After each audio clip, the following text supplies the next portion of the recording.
Welcome back to the Writer's Room. Today, we're taking a closer look at one line buried inside a Georgia special examination of Dublin City Schools that immediately caught my attention. Approximately $300,000 every year through 2037 for a solar project. Now, unlike a lot of people covering this story, I actually sold solar for many years. I started in North Carolina before coming back to Georgia, so I'm not looking at this through a political lens. I'm looking at it through the eyes of somebody who sat across kitchen tables explaining these agreements every single day. So let's start with Solar 101. The entire goal of a solar system is simple.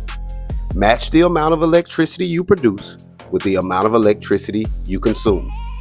If your home, business, or school uses 1,000 kilowatt hours every month, the installer designs a system that expects to produce roughly 1,000 kilowatts hour every month. Now, sometimes a little more depending on the roof, the shading, the orientation, and a dozen other variables. That's where net metering comes in. Now, the easiest way to understand it is like a bank account. During the day, you're making deposit with the sunlight hours, and at night, you're making withdrawals. In states with strong net metering, those deposits and withdrawals are valued equally. That's one of the main reasons why solar became so popular in places like California, Nevada, and North Carolina, where I started selling. Then I moved back to Georgia. Now, Georgia, that's a different conversation. The economics are different because the value of excess electricity depends on the utility program you're under. Now, in my experience selling in Georgia, that made it much harder for many projects to deliver the same financial return I had seen several times in North Carolina. That's why system design, utility rates, and the contract matter so much. Now let's get back to Dublin. This wasn't somebody putting 20 panels on their house. This was approximately a 1.1 megawatt, roughly 4,500 panels solar installation. And when this project was announced back in 2013, it was celebrated. It was described as groundbreaking, one of the first of its kind. It won awards. People talked about how revolutionary it was going to be.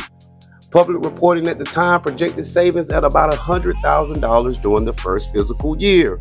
And district leaders promoted it as a project that would save taxpayers money over the long haul. Now let's fast forward. The same school system that once celebrated this project has publicly discussed trying to get out of the agreement. Now let's think about that for a second. You go from winning awards to looking for legal ways to exit the contract? That should make anybody stop and ask, why? Now let's do some simple math. If the district is paying approximately $300,000 every year over a 25-year agreement, that's roughly $7.5 million in payments. Now, if the project was saving approximately $100,000 a year for 25 years, that's approximately $2.5 million in savings.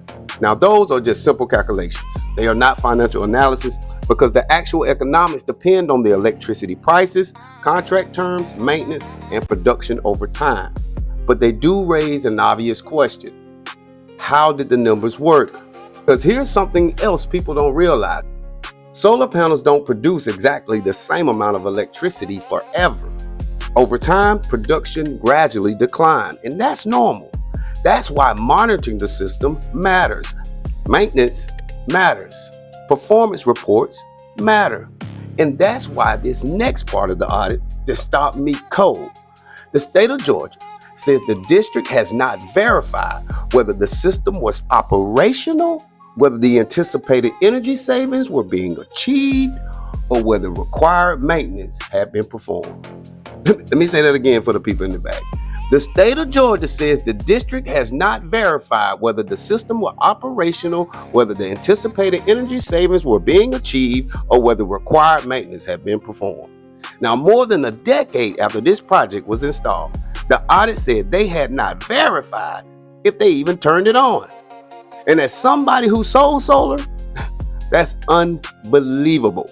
Because if you're responsible for a project this size, one of the first things you should know is exactly how much electricity is generating and exactly how much money it's saving. And that brings me to another list of questions. Who sold this project? How much was the commission? What assumptions were used to justify it? What production was promised? What maintenance schedule was required? Who was responsible for monitoring performance? And how much has the district actually paid? And how much has it actually saved? And what does every Georgia power bill from 2013 until today show? Because here's the thing, new media isn't here to argue whether solar is good or bad. New media is here to follow the paperwork. And a project that started with ribbon cuttings, awards, and promises of long-term savings has now become part of a state examination into a district financial crisis. Now, somewhere between those two moments, there's a paper trail, and we're going to find it. This is Lamar King Sr., investigative analyst, new media, where the truth will never be silenced. Be great today. Peace.